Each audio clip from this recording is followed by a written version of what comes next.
అందరికీ నమస్కారం. నేను మీ నేహ గోనెల.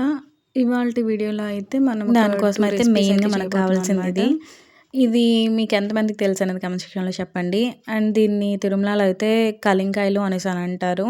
ఇటు సైడ్ అయితే వాక్కాయలు అనేసి అని అంటారంట. సో దీంతో అయితే మనం రెసిపీ అయితే ప్రిపేర్ చేసుకోబోతున్నాం. అండ్ ఇవి చూడంగానే నాకు మెయిన్‌గా గుర్తొచ్చింది మా స్కూల్ డేస్ అనమాట. అండ్ స్కూల్ డేస్‌లో అయితే మంచిగా ఒక బయట షాప్ ఉండేది. చిన్న షాపు. ఒక అవ్వ తాత ఉండేవారనమాట. ఓన్లీ ఇట్లా వాటర్ మిలన్స్ లేకపోతే జామకాయలు, కలింకాయలు, కమరకట్టలని సంథింగ్ ఇలాంటివే ఉండేవన్నమాట. ఓవర్‌గా బిస్కెట్‌లు, చాక్లెట్‌లు ఇలాంటివి కాకుండా ఫ్రూట్స్ అవి మెయిన్ ఎక్కువ ఉండేవి. అనిపించేది. అవన్నీ ఒకసారి మళ్ళీ గుర్తు చేసుకున్నాననమాట. అండ్ మన రెసిపీలోకెళ్ళిపోతే అందరికీ తెలిసినట్టే ముందుగా కందిపప్పు కడిగేసి పక్కన పెట్టేసుకున్న. దాంట్లోనే ఆనియన్స్, ఈ కలింకాయలు ముక్కలు, నెక్స్ట్ గ్రీన్ చిల్లీ అయితే ముక్కలు కట్ చేసి ప్రెషర్ కుక్కర్‌లో అయితే పెట్టేసుకున్న. ఒక 4-5 విజిల్స్ అలాగా. అండ్ ఇది విజిల్స్ వచ్చేలోపు నేను కాకరకాయ అయితే కట్ చేసి పెట్టేసుకున్నా. నా చైల్డ్‌హుడ్‌లో అస్సలు అంటే అస్సలు నచ్చని వెజిటబుల్ ఇది. ఇప్పుడైతే నచ్చుతుంది ఫ్రైగానే. కర్రీగా అస్సలు ఇప్పటికి తినలేనండి. ఫ్రై అయితే చాలా చాలా ఇష్టం. With only dal or sambar ఈ రెండిటికి మాత్రమే తింటాననమాట. డైరెక్ట్‌గా తినాలంటే అసలు ఇప్పటికి నచ్చదు. ఓన్లీ పప్పుకైతే మాత్రం పప్పు, సాంబార్‌కైతే చాలా ఇష్టంగా తింటా. అండ్ ఈ ఫ్రై కోసం అయితే మనం ఇట్లా సర్కిల్స్ లాగా కట్ చేసి పెట్టేసుకోవాలన్నమాట కాకరకాయని.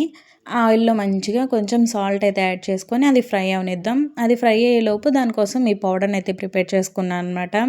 జస్ట్ వేపిన శనగపప్పు ఆర్ తినే శనగపప్పు, పుట్నాల పప్పు ఏదైనా అంటారు. అది తీసేసుకొని దాంట్లో కొంచెం గార్లిక్ యాడ్ చేసేసుకున్నామంటే దాన్ని మిక్సీ పెట్టేసుకుంటే ఆ పౌడర్ అయితే ప్రిపేర్ అయిపోతుందనమాట.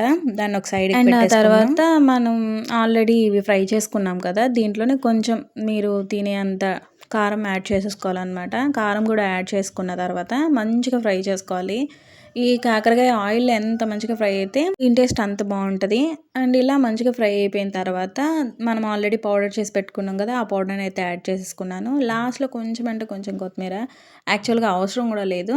బట్ నాకైతే కొంచెం ఫ్లేవర్ కోసమని యాడ్ చేసుకున్నాను. ఇప్పుడైతే మన కాకరకాయ ఫ్రై అయితే రెడీ అయిపోయింది. దాన్ని సైడ్‌కి పెట్టేసుకుందాం. ఇంకా మనం ఆల్రెడీ పప్పు పెట్టుకున్నాం కదా! ప్రెషర్ కుక్కర్‌లో అది కూడా రెడీ అయిపోయిందనమాట. దాన్నైతే చూసేద్దాం. ఈ పప్పులో కొంచెం ఉప్పు, పసుపు, కారం అయితే యాడ్ చేసుకున్నాననమాట. ఇదన్నీ మంచిగా కొంచెంసేపు ఆ పచ్చివాసన పోయే వరకు మాత్రమే కుక్ అవ్వనిద్దాము. ఇది అయిపోయిన తర్వాత పోపు పెట్టేసుకుందాం. ఆవాలు, జీలకర్ర, తర్వాత వెల్లుల్లిపాయి, కరివేపాకు, కొత్తిమీర అంతే అండి. సింపుల్‌గా పోపు పెట్టేసుకున్న తర్వాత మనం లంచ్ అయితే తినేసేయచ్చు అనమాట. చాలా అంటే చాలా బావుంటది ఈ రెసిపీ.